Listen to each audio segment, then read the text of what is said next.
क्या सुधीर चौधरी वाले मामले में जी न्यूज़ को कुछ फायदा हो सकता है? यहां ये बात इसलिए कही जा रही है क्योंकि जिस वक्त सुधीर चौधरी ने जी न्यूज़ से इस्तीफा दिया, उस वक्त उन्होंने अपने इस्तीफे में जो लिखा वो ये बात थी कि वो अपना कुछ नया वेंचर शुरू करने जा रहे हैं, इसलिए उन्होंने इस्तीफा दिया है। लेकिन उसके बाद 10 दिन के अंदर खबर आती है कि उन्होंने जी न्यूज़ के ही राइवल चैनल आज तक को ज्वाइन कर लिया है और वहां पर वो उसी स्लॉट में 9 बजे अपना एक शो लेकर आ रहे हैं। बहुत से लोग इस बात को सुनकर आहत हुए। कुछ दर्शकों ने यहां तक कहा कि हमें तो लगा था आप अपना कुछ लाएंगे, या आप आज तक में क्यों चले गए। कुछ लोगों ने यह भी कहा कल उनका शो का पहला एपिसोड देखने के बाद, पहला बुलेटिन देखने के बाद, कि इसमें अब वो बात नहीं है, उनकी आवाज़ में वो खनक नहीं है। लेकिन दोस्तों, कुछ लोगों को यह भी लगता है कि जो स्क्रिप्ट कल तैयार हुआ था, जिसको वो टेलीप्रॉम्प्टर पर पढ़ रहे थे, उसमें उतनी जान नहीं थी जितनी कि डीएनए वाले शो के स्क्रिप्ट में जान हुआ करती थी। आप में से जो लोग नहीं जानते उनको मैं बता दूं कि कोई भी न्यूज़ एंकर जब किसी स्क्रिप्ट को पढ़ता है तो पढ़ने का अंदाज तो उसका होता है, लेकिन लिखने का अंदाज अक्सर उसके शो के प्रोड्यूसर का होता है, और उसका एक मैच होना बहुत ज़रूरी है कि जिस अंदाज में वो लिखा गया है उसी अंदाज में वो पेश किया जाए।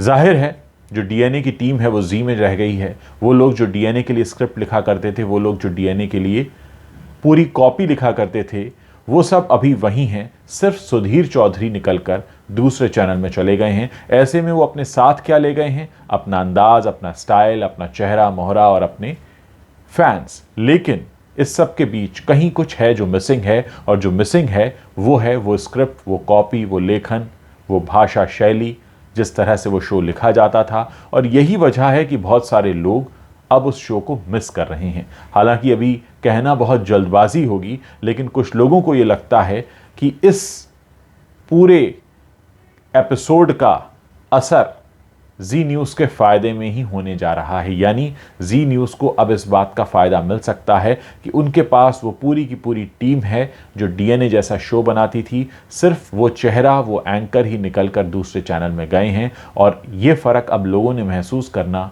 शुरू किया पहले एपिसोड के दौरान ही कि वो जो स्क्रिप्ट थी, वो जिस तरह से बोला करते थे, उसमें वो बात नहीं थी।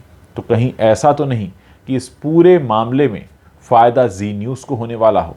जाहिर है आज तक एक राइवल चैनल है और वो कोई भी मौका नहीं छोड़ना चाहेगा अपने किसी भी राइवल को पीछे करने का, और इसीलिए उन्होंने 9 बजे के स्लॉट में वो शो लेकर आए, जो कि होना भी था। लेकिन क्या ये पहले से तय था? फिर इस्तीफे में ये क्यों लिखा गया कि मैं कुछ अपना नया वेंचर शुरू कर रहा हूं? उसके बाद इस निर्णय को क्यों बदला गया? और अगर निर्णय बदला ही जाना था तो इस्तीफे में ये क्यों लिखा गया कि मैं कुछ नया वेंचर शुरू कर रहा हूं? इस सब के बीच जो डीएनए के पुराने दर्शक हैं वो उस स्क्रिप्ट को, उस कॉपी को मिस कर रहे हैं जो डिटेल में उनको समझाया जाता था।